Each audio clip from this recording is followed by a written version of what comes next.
வணக்கம், வணக்கம் அருண் தமிழ் உறவுகளே! எப்படி இருக்கீங்க? ஸோ அஃபிஷியல் வோட்டிங் அப்படிங்கிறது வந்து ஒரு லிஸ்ட் வந்திருக்கு. நான் சாயந்திரமே போட வேண்டியது. பட் சில வேலைகள்னால போட முடியல. இதுதான் அஃபிஷியல் வோட்டிங். நம்ம பின்னாடி அது விலாவாரியா பேசுறேன். அதுக்கு முன்னாடி அன்அஃபிஷியல் வோட்டிங்கும் பார்த்துறோம். அன்அஃபிஷியல் வோட்டிங்ல நெறைய விஷயங்கள் இருக்கு. ஆ வினோத் சூப்பரா வோட் வாங்கிட்டு இருக்காரு. கமருதீன் 5வது இடத்துலருந்து 2வது இடத்துக்கு வந்திருக்காரு. இப்படி பல விஷயங்கள் இருக்குங்க. ஸோ இத பற்றி நம்ம பேசுவோம். யார் யாரெல்லாம் வெளியில போக வாய்ப்பு இருக்கு அப்படிங்கிறத பத்தி பேச போறோம். இப்படி பலதரப்பட்ட சம்பவங்கள் உள்ள இருக்கு. அஃபிஷியல் வோட்டிங் எப்படி கிடைக்குது உங்களுக்கு? யார் குடுக்குறா? அப்படின்னு சொல்லி நெறைய பேர் கேட்குறீங்க. போன வருஷம் குடுத்த அதே டேட்டா தான் குடுக்குறாங்க.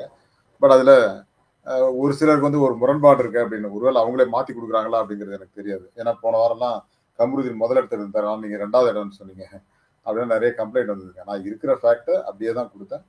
நாம அத எதுவும் மாத்த போறதில்ல. வர்றத அப்படியே குடுக்குறோம். அதுல இருக்கிற விஷயங்கள் தான். அது தவிர நம்ம எதுவும் பண்ணல. அஃபிஷியல் வோட்டிங் நான் கடைசியில சொல்றேன். அதுக்கு முன்னாடி அன்அஃபிஷியல் வோட்டிங்கோட இத பார்த்துரலாம். ஸோ அதுக்கு முன்னாடி உங்களுடைய கருத்துக்கள் வரவேற்கப்படுகின்றன. அதேபோல நம்ம சேனல லைக் பண்ணுங்க, சப்போர்ட் பண்ணுங்க, சப்ஸ்கிரைப் பண்ணுங்க. உங்க நண்பர்களுக்கு மறக்காம ஷேர் பண்ணிக்கோங்க. ஸோ அஃபிஷியல் வோட்டிங் பார்த்துரலாமா? ஓகே. ஸோ வினோத் அவர்கள் வந்து 20.38% 81,820 ஓட்டு வாங்கியிருக்காரு. சரி வினோதுக்கு எப்படிங்க அந்த ஓட்டு கிடைக்குது? அவருக்கு ஏதாவது பிஆர் யாராவது ஒர்க் பண்றாங்களா? அப்படின்லாம் கேள்வி கேட்டாங்க. பட் பிஆர் ஒர்க் எல்லாம் எதுவும் கிடையாதுங்க. பட் அவருக்கு நேச்சுரல் ஓட்டு தான். காரணம் என்னன்னா, எல்லாரையுமே நேரடியா கேள்வி கேட்கிறாரு. நல்ல திறமை இருக்கு. பாட்டு பாடுறாரு. யுட்டிலைஸ் பண்ணிக்கிறாரு அப்படிங்கிறது தான். அவர் கன்டென்ட்டே குடுக்குறது இல்ல அப்படின்னா நெறைய பேர் கம்ப்ளைண்ட் பண்றீங்க. கன்டென்ட் குடுக்குறதுக்கும், ஓட்டு வாங்குறதுக்கும் வித்தியாசம் இல்லங்க. அவர் வந்து தன்னோட வேலைய கரெக்ட்டா பண்ணாரு. சில இடங்கள்ல தவறு பண்ணாரு போன வாரம். அத கூட விஜய் சேதுபதி சொன்ன உடனே கலங்கி நின்னு சாரி அப்படின்லாம் சொன்னாரு. உங்க சாரியே எனக்கு வேண்டாம் அப்படின்னாருங்க. விஜய் சேதுபதி பார்த்திருப்பீங்க. பட் அதுக்கப்புறம் அவர் நெறைய கரெக்ட் பண்ணிருக்காரு. திவாகர் வந்து இந்த கர்ணன் பாட்டு கேட்கும்போது கூட, நான் பாடுறேன் அப்படின்னு சொல்லி செஞ்சோற்று கடன் தீர்க்கன்னு ஆரம்பிச்சாரு. ஸோ எத பத்தி அவர் வெள்ளந்தியா இருக்காரு அப்படிங்கிறதுக்கான உதாரணம் அது. அதுக்காக சொல்றேன் நானு. ஸோ கமருதீன் வந்து வோட்டிங்ல 5வது இடத்துல இருந்தார் இன்னைக்கு காலையில. நான் நினைச்சேன் என்னடா கமருதீன் அவ்வளவுதான் போல இருக்கு அப்படின்னு நினைச்சேன். பட் இன்னைக்கு ஒரு பிராங்க் ஷோ பண்ணாங்க 2 பேரும். பிரவீன் ராஜும் இவரும். பிரவீனுக்கு கீழ இருந்து 5 இடம் மேல வந்தாரு. இவர் 4 இடம் மேல 3 இடம் மேல ஏறி வந்திருக்காரு. 5வது இருந்து 2வது இடத்துக்கு வந்திருக்காரு. ஸோ அவரோட வோட்டிங் வந்து ஓரளவுக்கு நல்லா இம்ப்ரூவைஸ் ஆகுது அப்படிங்கிறத வியானா 2வது இருந்து 3வது இடத்துக்கு வந்திருக்காங்க. ஸோ கமருதீன் 46,545 ஓட்ல இருக்காருங்க. வியானா வியன்னா கிட்ட நம்ம நெறைய எதிர்பார்க்கிறோம். ஆனா கன்டென்ட் இல்லங்கிறதுனால தான் அவங்க 2வது இடத்துல 3வது இடத்துக்கு வராங்க. ஒரு கணிசமான வாக்கு வங்கி இருக்கிற ஒரு பொண்ணு தான். ஆனா அதுல நம்ம நெறைய விஷயங்கள் எதிர்பார்க்கிறோம்.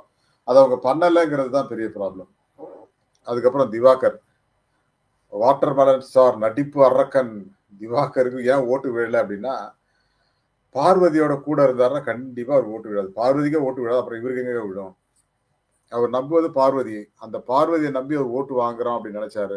நான் நம்பர் 1 இருக்க மக்கள் கோடிக்கணக்கான ரசிகர்கள் எனக்கு இருக்காங்கன்னு முட்டாள்தனமா அவர் நெனைச்சாருன்னா, யாருமே ஒண்ணும் பண்ண முடியாது. ஸோ அந்த முட்டாள்தனமான விஷயத்த விட்டு பார்வதிய விட்டு விலகினால் ஒழிய அவருக்கு ஓட்டு ஏறவே ஏறாது. இப்படியே தான் இருப்பார். டாப் 10ல இருப்பாரு. ஆனா டாப் 5ல வர்றது கடினம் அப்படிங்கிறத நான் இங்க சொல்லிக்கிறேங்க. அதேபோல விக்ரம். விக்ரம் வந்து மேல வந்துட்டாரு. 5வது இடத்துக்கு வந்துட்டாரு.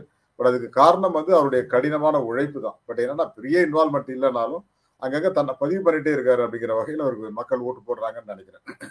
அதுபோல பார்வதி. எங்க பார்த்தாலும் இருக்காங்க. எங்க பார்த்தாலும் பார்வதி. ப்ரமோல பார்வதி தான். எங்க பார்த்தாலும் பார்வதி தான். ஆனா எப்படி ஓட்டு ஏன் வரமாட்டேங்குது அப்படின்னா, அவங்க பேசுறதுல மக்களுக்கு பெருசா நம்பிக்கை இல்ல. தவறான விஷயங்கள பதிவு பண்றாங்க அப்படிங்கிற ஒரே காரணம் தான். ஒரு உதாரணத்துக்கு சொல்றேன். இன்னைக்கு இவங்க இருக்காங்க இல்லையா? திவ்யா. திவ்யா கணேஷ் வந்து கேப்டன். தல வந்து இவரு திவாகர் மைக் போடலன்னு சத்தம் போடுறாங்க. போடுவாரு, போடுவாரு. நீ எல்லாம் கத்தாத. அப்படின்னு சொல்லி அந்த ரிப்பீட் இருக்கு இல்லையா? அது வந்து ரொம்ப வெறுப்புணர்வை ஏற்படுத்துற மாரி இருக்கு. அப்படிங்கிறது தான் அங்க முக்கியமான ஒரு விஷயங்க. ஸோ அதனால பார்வதிக்கு வந்து பெருசா ஓட்டு இல்லங்கிறது காரணம். அவங்க ஒரு நெகட்டிவ் ஷேட்ல இருக்காங்க. பட் அந்த நெகட்டிவ் ஷேட் வந்து பாசிட்டிவா மாறுமா இல்லையாங்கிறத காலம் தான் பதில் சொல்லணுங்கிறது தான். அதுக்கு அடுத்ததாக சபரி. பெரிதும் எதிர்பார்க்கப்பட்ட டாப் 3ல இருப்பாரு. டைட்டில் வின்னர் அப்படின்லாம் சொல்லிட்டு இருந்த சபரி இப்ப 7வது இடத்துல வோட்டிங்ல இருக்காரு. அதுக்கு என்ன காரணமா இருக்குன்னா, 1 அந்த கனி கேங், அன்பு கேங்ல இருந்தது ஒரு காரணம். 2வது காரணம் பெருசா அவர்ட்ட கன்டென்ட் இல்ல. அதாவது நான் வந்து சமாதான புறாவாக இருக்கிறேன். யாரா இருந்தாலும் தட்டி கேட்பேன். அப்படின்னு சொல்லப்பட்டாலும், ரம்யாக்கா இறங்குனதெல்லாம் விஜய் சேதுபதி அடிச்சு விட்டாரு. ஸோ அதனால அவர் மேல இருந்த நம்பிக்கை சற்று குறைந்திருக்கிறது. கன்டென்ட்டே இல்ல. பேச மாட்டேங்கிறாரு. இப்ப கமருதீன்லாம் அடி அடின்னு அடிக்கிறாரு. திரும்ப போய் சாரி கேட்கிறாரு. ஸோ அவர் வந்து அந்த லைம் லைட்டுக்கு வந்துடுறாரு. பட் அந்த மாரி சபரி இல்லங்கிறது பெரிய குற்றச்சாட்டு. இன்னைக்கு கூட பாருங்க பேசாம உட்காந்துருக்காரு. பிக் பாஸ் பழி வாங்கிட்டாரோ அப்படின்னு தோணுது. இன்னைக்கு ஃபுல்லா டயலாகே இல்ல அவருக்கு. இந்த ஹோட்டல் டாஸ்க் ஆரம்பிச்சதுல இருந்து. ஸோ அது ஒரு பிரச்சனை. 33,683 வாக்குகளோட சபரி 7வது இடம். பிரவீன் பிரவீன் வந்து 4.44%, 17,818 ஓட்டு. கடைசி 12வது இடத்துல இருந்து இப்ப கிட்டத்தட்ட 9வது இடத்துக்கு வந்திருக்காருங்க. சாரி, 8வது இடத்துக்கு வந்திருக்காரு. 8வது இடங்கிறது சாதாரண விஷயம் இல்லை. 12 பேர்ல 8வது இடங்கிறது ஒரு சேஃப் ஜோன் தான். ஏன்னா கடைசியில இருக்க துஷாரு, கெமி, எஃப்ஜே, ரம்யா இந்த 4 பேர்ல தான் 2 பேர் வெளில போறாங்க. இன்னைக்கு காலையில பண்ண டாஸ்க் தான், அதாவது அந்த பிராங்க் தான் அவருக்கு வந்து உதவி இருக்கிறது இந்த இடத்துக்கு வர்றதுக்கு அப்படிங்கிறது சொல்றாங்க. துஷார் வந்து 14,594. துஷார் வந்து கடைசியில இருந்தார் ஓட்டிங்ல.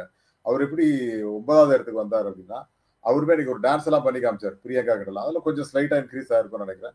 ஸோ அவர் வந்து 14,594 ஓட்டுல 9ஆம் இடத்துல இருக்கிறார். 10வது இடத்துல கெமி இருக்காங்க.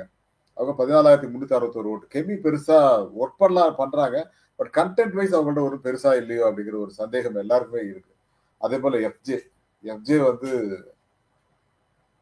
நல்லா பாடுறாரு, நிறைய பேசுறாரு, எல்லாம் பண்றாரு. பட் மக்கள் செல்வாக்கு அதிகமா இல்லைங்கிறது ஒரு வருத்தம் தான். பட் சேனல் அவரை காப்பாத்துது அப்படின்னா ரம்யா, கெமி அல்லது ரம்யா, துஷார் வெளியில அனுப்புறதுக்கான வாய்ப்புகள் இருக்கு. பட் பார்க்கலாம். 13,899 ஓட்டுல 11வது இடத்துல இருக்காரு. ரம்யா 12வது இடத்துல இருக்காங்க, 13,077 ஓட்டு. பட் ஓட்டிங் பெருசா இல்லை அப்படிங்கிறது கொஞ்சம் வருத்தம் தான். பட் ரம்யா, எஃப்ஜே, துஷார், கெமி இந்த 4 பேர்ல எந்த 2 பேர் வேணாலும் வெளியில போலாம் அப்படிங்கிற ஒரு சூழல் தாங்க இருக்கு. இது வந்து அன்அபிஷியல் ஓட்டிங், தமிழ் கிளிட்ஸோட ஓட்டிங் அப்படிங்கிறது எல்லாருக்கும் தெரியும். அடுத்ததாக அபிஷியல் ஓட்டிங் அப்படிங்கிறது நமக்கு வர்ற டேட்டாவை நான் எடுத்து காப்பி பண்ணி இங்க போடுறேன். இதுல வந்து கானா வினோத் அவர்கள் தான் ஹியூஜ் ஓட்டிங்ல, அபிஷியல் ஓட்டிங்ல இருக்காரு அப்படிங்கிறது தான் உண்மை. ஸோ அது ஒரு காரணத்தை எல்லாருமே வந்து இல்ல கமருதீன் தான் இருக்காருன்னு சொன்னாங்க. கமருதீன் இன்னைக்கு காலைக்கு அப்புறம் தான் வந்து ஓட்டு இன்க்ரீஸ் ஆச்சு. ஸோ அவரே 4வது இடத்துல இருந்து முதலிடத்துக்கு வந்திருக்காரு அப்படின்னு சொன்னாங்க. கானா வினோத் முதலிடத்தில் இருக்கிறார். கமருதீன் 2வது இடம், வியானா 3வது இடம், பார்வதி அபிஷியல் ஓட்டிங் 4வது இடத்துல இருக்காங்க. அதுல வந்து 6வது இடத்துல இருக்காங்க. திவாகர் 5வது இடத்துல இருக்காரு. அதுல 4வது இடம் இருந்தாரு. விக்ரம் 7வது இடமா?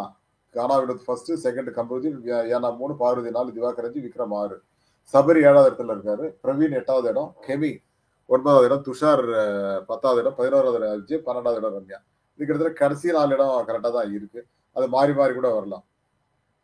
பட் என்ன பொறுத்த வரைக்கும் கானா வினோத் அவர்களுக்கு இந்த அளவுக்கு ஓட்டு வர்றதுக்கான காரணம் என்னவாக இருக்கும் அப்படின்னு ஒரு அனலைசேஷன் பண்ணி பார்த்தோம் அப்படின்னா, தெரிக்க விட்டுட்டு இருக்கிறார் ஓட்டிங்ல. பட் அதுக்கு அவருடைய நேர்மையும் கண்டென்ட் தான் காரணம். போன வாரம் சில தவறுகள் பண்ணார், நான் இல்லைன்னு சொல்லவே இல்லை. அந்த தவறுகளை தாண்டி மக்களுக்கு வந்து அவர் மீதான ஒரு அன்பு அதிகரித்து கொண்டிருக்கிறது. நான் போன வாரம் ஞாயிற்றுக்கிழமையே சொன்னேன். இந்த ஞாயிற்றுக்கிழமை வினோத்துக்கு நான் ஓட்டு போட போறேன். ஏன்னா வினோத் வந்து தெளிவா இருக்காரு அப்படின்னு சொன்னா இல்லையா, அதுக்கு கொடுக்கப்பட்ட சிம்பல் தான் இது. ஸோ அந்த இடத்துல இருந்து நம்ம சில விஷயங்களை பார்க்கணுங்கிறது தான் நானும் சொல்றேன். ஓட்டிங்கை பொறுத்த வரைக்கும் வினோத் அடிச்சுக்கவே முடியாது அப்படிங்கிற மாதிரி இருக்கு. இப்ப திவ்யா உள்ள வருவாங்க, பிரஜன் உள்ள வருவாரு. இவங்கெல்லாம் ஓட்டிங்ல லீட் பண்றாங்க அப்படின்னா கண்டிப்பா மிகப்பெரிய ஒரு மாற்றத்தை உருவாக்கும். பட் டாப் 5ல கண்டிப்பா வினோத் இருப்பாரு, வியானா இருப்பாங்க, கமருதீன் இருப்பாரு. எனக்கு தெரிஞ்சு இவங்க நேரடியா உள்ள வந்துருவாங்க. திவ்யா, பிரஜன் தான் எனக்கு சந்தேகமா இருக்கு. பிரஜன் வந்தாருன்னா வியானா வெளியில போறதுக்கு வாய்ப்பு இருக்கு. திவ்யாவுக்கு அதிகமான வாக்குகள் இருக்கிறது வாய்ப்பு இருக்குது. ஏன்னா அவங்க கரெக்டா எல்லாரையும் அடிக்கிறாங்க அப்படிங்கிற மாதிரி தோணுச்சு. ஸோ அந்த வகையில வந்து அது மாற்றங்களுக்கு உட்படும் தான் நான் நினைக்கிறேன். பட் புதுசா வர்ற வைல்ட் கார்டு என்ட்ரிஸ்ல யாரு அட்லீஸ்ட் பார்கவ், சாண்ட்ரா வந்து கொஞ்சம் கம்மியா இருப்பாங்கன்னு நினைக்கிறேன். எனக்கு தெரிஞ்சு பிரஜன் அண்ட் திவ்யா கணேஷ் வந்து ஓட்டிங்ல கொஞ்சம் லீடு எடுக்க வாய்ப்பு இருக்கிறது. பட் டாப் 5ல யாரோ ஒருத்தர் தான் வருவாங்க. டாப் 10ல 2 பேர் வந்துருவாங்க அப்படின்ற மாதிரி எனக்கு தோணுது. உங்களுக்கு இதுல ஏதாவது மாற்று கருத்து இருக்கா அப்படிங்கிற சொல்லுங்க. ஓட்டிங்கை பொறுத்த வரைக்கும் இதுதான் ஓட்டிங். நான் அஃபிஷியல் ஓட்டிங் ஷோ பண்ணிட்டேன், நீங்க பார்த்துருப்பீங்க நினைக்கிறேன். இதுதான் அஃபிஷியல் ஓட்டிங்.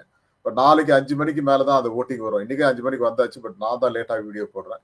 நாளைக்கு நம்ம ஒரு 6 மணிக்கு வீடியோ போட்டுடலாங்க. Okay guys, thank you all and bye to everyone. மீண்டும் சந்திப்போம். நன்றி மக்களே.